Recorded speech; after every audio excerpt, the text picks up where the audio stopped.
ہے. اب میری ذمہ داری یہ ہے اور میرے بھائیوں دوستوں بزرگوں جس نبی کے تذکرے 1.5 گھنٹے سے میں کر رہا ہوں اور صبح سے لے کر رات اگلی صبح سے لے کر رات 2 بجے صبح ہونے کو ہے آپ سن رہے کم از کم اس نبی کے بالوں کے اس نبی کی داڑھی کے اس نبی کے چہرے کے خوبصورتی کا طریقہ تو معلوم ہونا چاہیے. اور میرے عزیزوں یہ کیسا امتی ہے یہ کیسا اس کے رسول ہے یہ کیسا منصب نبی فقدلو یہ کیسا غلام رسول میں موت بھی قبول ہے جسے یہی نہیں پتا حضور کی مانگ کا سٹائل کیسا تھا اللہ کے نبی مانگ کیسے نکالا کرتے تھے. اگر میرا عزیزوں آج میں آپ کو بتانا چاہوں تو کیا آج جو اپنی بھٹنگیاں مانگیں نکال رکھی ہیں اس کو چھوڑ کر آمنہ کے لال کے طریقے والی مانگ نکالو گے تو پھر میں آپ کو بتاتا ہوں کون کون انشاءاللہ نیت کرتا ہے. میرے عزیزوں حضور صلی اللہ علیہ وسلم نے بال مبارک رکھے 3 طریقے سے جیسے علماء کرام سے سنے باقی بھی رکھے ہوں گے لیکن 3 طریقے. میرے عزیزوں حضور علیہ السلام کے عام ہے اللہ کے نبی کی زلف مبارک یہاں تک اللہ کے نبی حلق مبارک گنج مبارک کروایا کرتے تھے. پاک پیغمبر صلی اللہ تعالیٰ علیہ وسلم میرے عزیزوں تینوں طرف سے بال برابر رکھا کرتے تھے. آپ کے بال دائیں بائیں نہیں ہوا کرتے تھے بلکہ آپ کے بال اوپر کی طرف بیچ میں مانگ نکل جائے تو نکل جائے. میرے عزیزوں کبھی طرف مانگ نکالو گے عیسائیوں کی علامت سچی طرف مانگ نکالو گے یہودیوں کی علامت بال اوپر کی طرف کرو بیچ میں مانگ نکالو گے یہ ختم نبوت کے تاجدار سارے نبیوں کے سردار محمد الرسول اللہ کی سنت ہے. اب بتاؤ سنت کو کون زندہ کرے گا؟ انشاءاللہ سبحان اللہ آپ بھی کریں گے انشاءاللہ. بال مانگ نہیں بال اوپر کی طرف کرنا ہے. داڑھی اس کو بیوی کہتی کوئی بات نہیں چھوٹی کر لو تو آپ جوان ہی لگ رہے ہو یہ جوانی کو جب فرشتے قبر میں رگڑا دیں گے.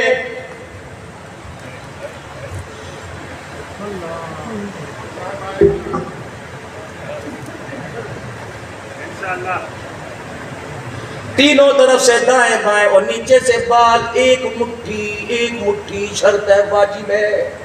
زیادہ رکھنے پہ تقوی کم کرنے پہ فتویٰ مڈانا چھلوانا کتروانا چھوٹی کرنا حرام ہے. علماء کے جھرمٹ میں بیٹھ کے کہہ رہا ہوں حرام ہے کبیرہ گناہ.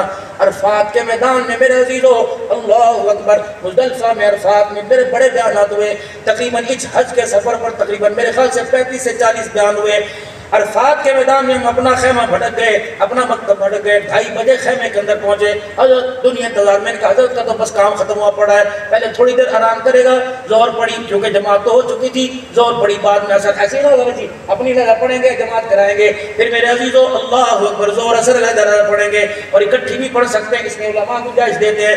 میں لیٹ گیا پھر تقریباً 3:15 پونے 3:30 بیان شروع ہوا 4:30 میں نے کہا میرے بھائیو انڈیا والے کتنے بیٹھے ہو اللہ اکبر سڈورے کے کرنال کے پانی پت کے پوری دنیا اللہ اکبر جو اپنے بڑوں سے انڈیا کی مٹاس سنا کرتے تھے وہ سارے وہاں ملاقات ہوئی. میں نے کہا قسم اٹھا کے بتاؤ اس وقت کس حالت میں ہو احرام کی حالت میں نے کہا میں نے اپنے بڑوں سے سنا اللہ اپنے بندوں کی 3 حالتوں بھیجتا ہے. پہلی جب مجاہد جہاد کے لیے نکلتا ہے اور جہاد کا سامان ساتھ لیتا ہے اللہ اس مجاہد کے حال کو دیکھ کے ہنسنے لگ جاتا ہے. دوسرا حاجی عرفات کے میدان میں 2 چادریں باندھ کر لبیک اللہم لبیک کہتا ہے اللہ اس حاجی کی حالت کو دیکھ کے ہنسنے لگ جاتا ہے. عورت رات کو سو رہی ہو مرد رات کو سو رہا ہو دونوں میں سے جس کی آنکھ کھلے تہجد کا وقت ہو دونوں میں سے دوسرے کو اٹھائے اٹھ جاتا تہجد کا وقت ہو گیا. بعض اللہ والے کو یوں کہتے سنا اگر وہ نہ اٹھے تو پیار سے یوں کر کے پانی کے چھینٹے مار دے. فرمایا جب پانی کے چھینٹے پڑتے ہیں اللہ زمین پر یہ منظر دیکھ کے آسمانوں پہ ہنسنے لگ جاتا ہے. میں نے کہا میرے پیارو عرفات کے میدان کے اندر بیٹھے ہو اللہ اکبر اس وقت آپ اس حالت میں بیٹھے ہو برما میں انڈونیشیا میں بنگلہ دیش میں ایران میں عراق میں انڈیا میں بیروت میں جہاں جہاں تم نے گناہ کیے ان چادروں کی برکت سے اللہ نے سارے گناہوں کو معاف فرما دیا. اس وقوف عرفات کے 2 منٹ کی وجہ سے اللہ نے سب کو معاف فرما دیا. اس میدان میں اکٹھے ہونے کی حج کا بڑا رکن اللہ نے معاف فرما دیا.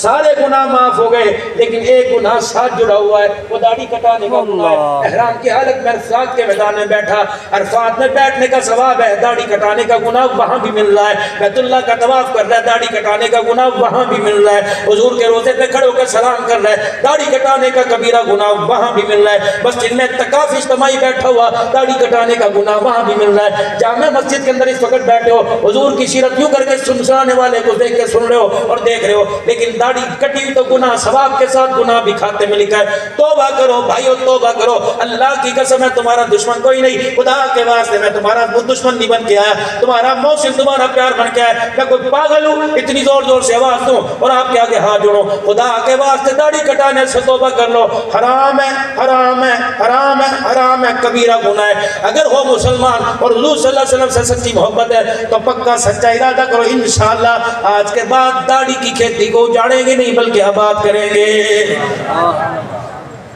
سب کے ہاتھ نہیں کھڑے ہوئے، نیت کر لو میرے عزیزو، صدق کے دل سے کر لو، اور میرے عزیزو اس وعدے پہ گھر جا کے تھوڑا سا اللہ کو رو کے دکھانا۔